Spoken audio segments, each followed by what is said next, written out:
Hello, this is Alex from Mr. Retro Essential, and I've just got here today my Hauppauge HDPVR2, a gaming edition.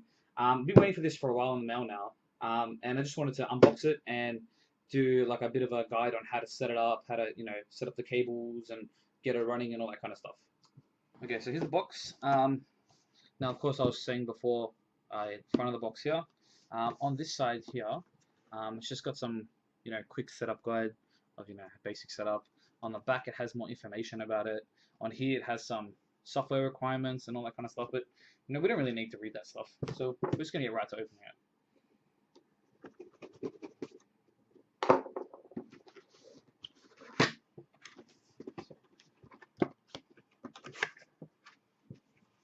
Okay, so all this kind of stuff in there. Whoa, plenty of cables.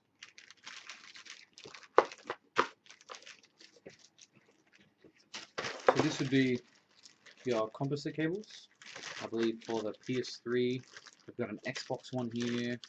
Yeah, that looks like a Wii. You've got your HDMI cables. You've got your USB cables to plug into the computer. You've got this like composite adapter. Very important. With this, let's put the other piece out. Now, when you do buy these, if you do buy them off eBay, you may have a problem depending on the country it ships from. Now, I know one of my friends bought one from America, from the Hauppauge site, and he received the power in American format. Now, if you buy it from an Australian seller like me, because I'm in Australia, I actually received the headpiece for it so I can use it. So you got to be careful with that.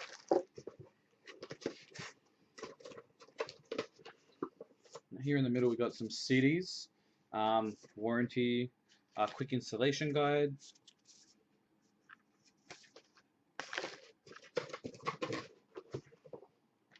Now here's the Hauppauge itself, the PVR.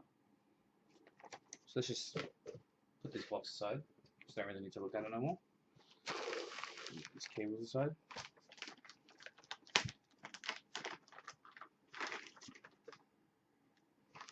And it does look quite sleek. This middle bit here actually lights up, illuminates green. You can see the Hauppauge logo there. Now with this button up here, I know with some other PVRs you need to start recording from your computer, or you need to use a remote or something, where here if you just push this button it'll start recording and stop recording, so that's quite cool. On the bottom they have rubber feet to stop it from sliding around too much. Got all the serials and stuff down here. It's got holes so it ventilates through there, through the bottom. Now on the back here, which I'll go through in a minute, a bit later on, but you got your two HDMI ports there. You got your composite there. You got your USB there, and you got your power in there. Now the lights will come on according to what it is. This HDMI out would be the one you use to go into your HDTV or monitor. This one is mainly for the Xbox. I know the PS3 can't take the 1080p. I think it only takes 1080i, and it can't actually use the HDMI. So you actually have to use the AV in, which comes with the cables. You can use these ones, the composite, to run it straight through, or some of the ones they give you that provide it with you. So you just got to check with that and make sure you're doing it properly. Now this one here, of course, goes into your computer, and as I was saying, this one's the power. So I'm just going to show you guys how to set this up, and then I'll get this running. Okay, so this is what a basic setup would look like for an Xbox 360. You got your Hauppauge HDPVR2 right here. You got your monitor or HDTV. So we're just going to imagine this is a monitor or HDTV.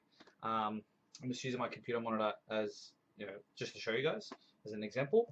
I've got my Xbox 360 over here. Now, as I was saying, this is the HDMI out. So this is actually running to my computer monitor right now, and this is the in.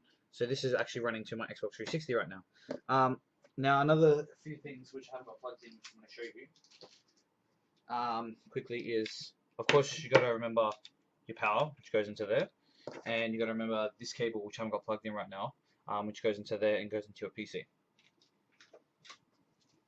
Now another quick thing is these cables. Some of the newer models of the PVR2 come with this. Before, it just used to be, I believe, for the PS3, which is this one, but now you can actually get the Xbox 360 and Nintendo Wii on here. And it just goes into this composite output thing. But you also get this, so you plug all these, hook them up, and you hook that up into there. There is another adapter you can buy, which I've bought, and it's coming in the mail. It looks similar to this, but instead of it being all these, it's actually just the red, the yellow, and the white. So I can use it for recording, my SNES, and my Genesis, and all that kind of stuff. So it's not, HD. You can use it for the standard definition stuff as well. So that should be cool when I'll be doing reviews and stuff. And that's pretty much it for the setup. I'm just gonna hook this into the computer and show you the software and how it works.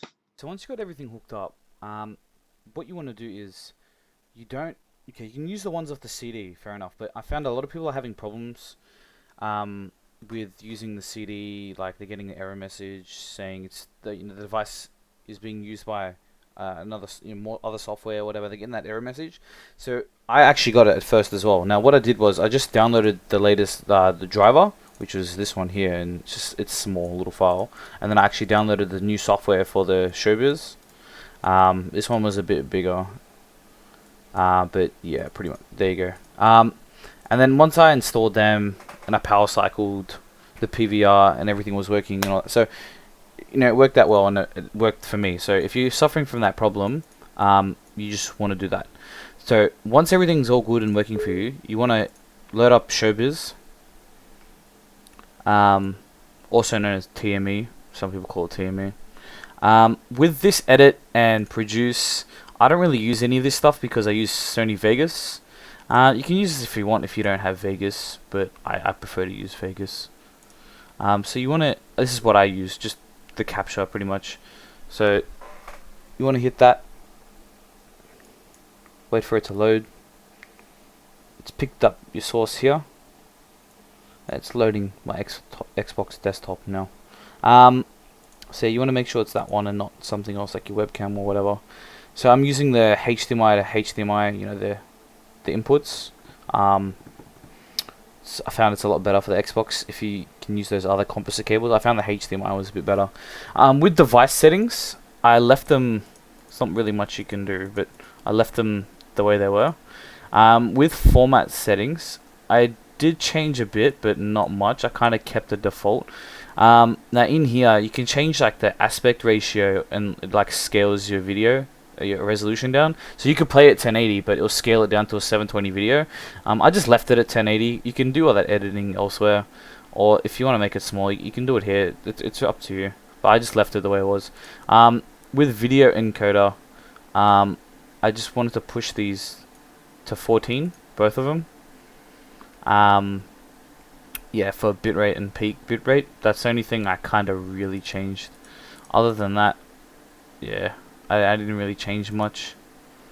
And then with the M2TS, I heard a lot of people get problems when they edit that later on, that it compiles both the audio and video together. So when you actually import it into Vegas, it'll just load the audio or just the video and nothing else. But I just stick to MP4. MP4 is pretty good, so you should just use that. So you can see here, it's loaded.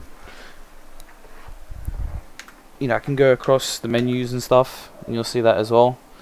And you can hit capture here, you can take screenshots, you can do all that cool kind of stuff. So yeah, that's pretty much it, really. Anyways, I'm Alex from Mr. Retro Central, and thanks for watching.